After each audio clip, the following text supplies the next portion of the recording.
Hey guys, what's up? Um, Hope you guys are having a great day. It's springtime, so I went out there and walked about a mile or two. It's a great day. That's very important. Being healthy and exercising is very good. Very good for the body. Very good for the mind. Very good for the soul. It's everything. It's great. So I advise you to do that. But if you guys want to go ahead and pull your Bibles out and follow along, uh, we're going to go ahead and get started in Genesis chapter 42. All right, I'll give you guys some time to do that.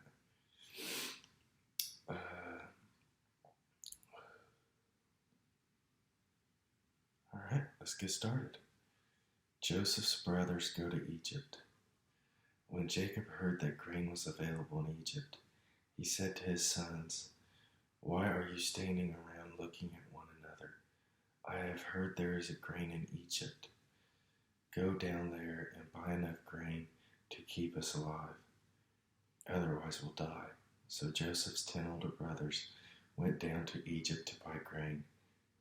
But Jacob wouldn't let Joseph's younger brother, Benjamin, go with him, for fear some harm might come to him. So Jacob's sons arrived in Egypt along with others to buy food, for the famine was in Canaan as well.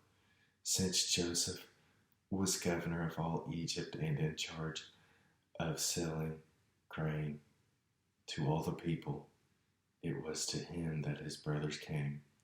When they arrived, they bowed before him with their faces to the ground.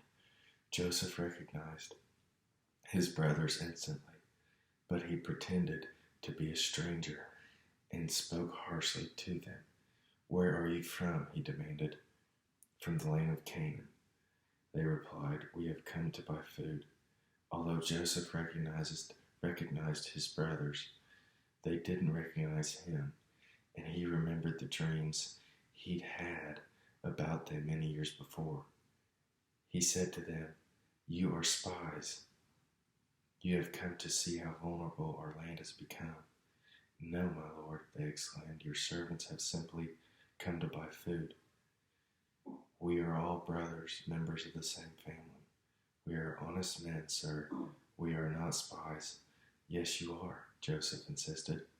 "You have come to see how vulnerable our land has become." "Sir," they said, "there are actually 12 of us. We, your servants, are all brothers, sons of a man living in the land of Canaan. Our youngest brother is back there with our father right now, and one of our brothers is no longer with us." But Joseph insisted, "As I said, you are spies. This is how I will test your story. I will swear by the life of Pharaoh that you will never leave Egypt unless your youngest brother comes here. One of you must go and get your brother. I'll keep the rest of you here in prison. Then we'll find out whether or not your story is true. By the life of Pharaoh, if it turns out that you don't have a younger brother, then I'll know you are spies." So Joseph put them all in prison for 3 days. On the third day, Joseph said to them, "I am a God-fearing man. If you do as I say, you will live. If you really are honest men, choose one of your brothers to remain in prison. The rest of you may go home with grain for your starving families. But you must bring your youngest brother back to me.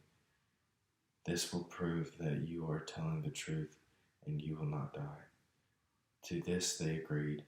Speaking among themselves, they said, "Clearly we are being punished because of what we did to Joseph long ago. We saw his anguish when he pleaded for his life, but we wouldn't listen. That's why we're in this trouble." "Didn't I tell you not to sin against the boy?" Reuben asked. "But you wouldn't listen. and now we have to answer for his blood. Of course, they didn't know that Joseph understood them, for he had been speaking to them through an interpreter. Now he turned away from them and began to weep. When he regained his composure, he spoke to them again. Then he chose Simeon from among them and had him tied up right before their eyes. Joseph then ordered his servants to fill the men's sacks with grain, but he also gave secret instructions to return each brother's payment at the top of his sack. He also gave them supplies for their journey home. So the brothers loaded their donkeys with the grain and headed for home. But when they stopped for the night, and one of them opened his sack to get grain for his donkey, he found his money in the top of his sack. "Look," he exclaimed to his brothers, "my money has been returned. It's here in my sack." Then their hearts sank. Trembling, they said to each other, "What has God done to us?"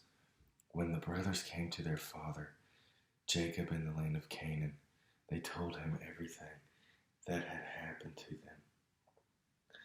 The man who is governor of the land spoke very harshly to us.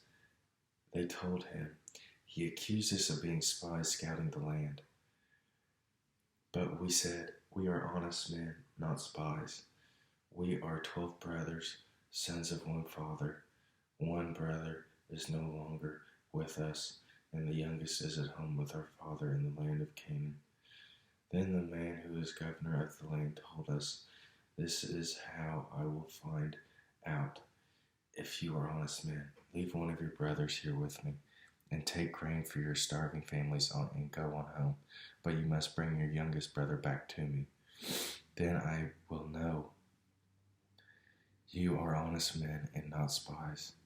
Then I will give you back your brother, and you may trade freely in the land."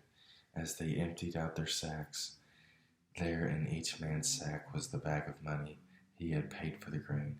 The brothers and their father were terrified when they saw the bags of money. Jacob exclaimed, "You are robbing me of my children. Joseph is gone, Simeon is gone, and now you want to take Benjamin too? Everything is going against me." Then Reuben said to his father, "You may kill my 2 sons if I don't bring Benjamin back to you. I'll be responsible for him, and I promise to bring him back." But Jacob replied, "My son will not go down with you. His brother Joseph is dead, and he is all I have left. If anything should happen to him on your journey, you would send me this grieving, white-haired man to his grave."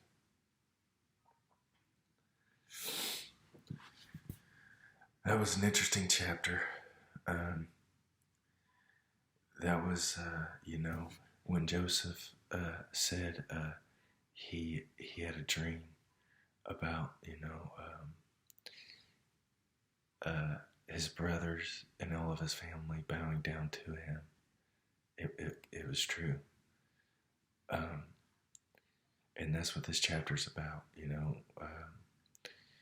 because the famine came and Joseph was in charge below the Pharaoh, and he had all the grain and everything for people to survive in the land, and Joseph is kind of testing,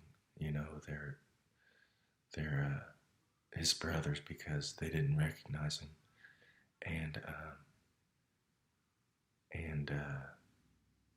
he wants to see all of his family to make sure that that's who they are. If you guys have any questions or comments about Genesis chapter 42,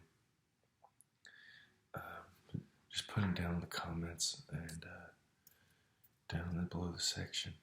And if you guys like the video, hit the thumbs up button. And if you like the channel, go and hit that subscribe button and hit that notification bell. That way I can That way you can get notified when I come out with more videos. Alright, thank you guys, and I will see you in the next one.